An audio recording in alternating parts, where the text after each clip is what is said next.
எனக்கு ஒரே குழப்பமா இருக்கே. நான் இப்ப செத்து இருந்தா நான் பரலோகத்துக்கு போயிருப்பேனா நரகத்துக்கு போயிருப்பேனா? ஐயோ.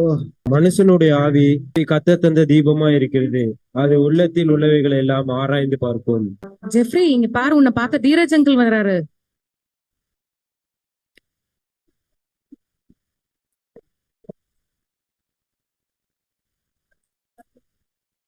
Uncle, praise Lord uncle. பேசலாட்பா. இந்த அடியெல்லாம் எப்படி ஆச்சு? அங்கிள் போயிட்டு இருந்தாங்களா, ஓவர்டேக் எடுக்கும் போது ஆப்போசிட்ல லாரி வரத பாக்கல அங்கிள். இந்த மாதிரி பண்ணலாமா? இந்த மாதிரி ரிஸ்க் எடுக்கலாமா? இல்ல அங்கிள், மிஸ்டேக். ஜீசஸ் ஒரே ஒரு வாழ்க்கை கொடுத்திருக்காரு, இந்த மாதிரி ரிஸ்க் எடுக்க கூடாது, சரியா? ஓகே. நான் ஒரு ஜெனரல் செக்அப் பண்றேன், அதுக்கப்புறம் பாக்கலாம் என்ன நடக்குது. Okay uncle. அவ்வளோக்கா எதுவும் பிரச்சனை இல்ல.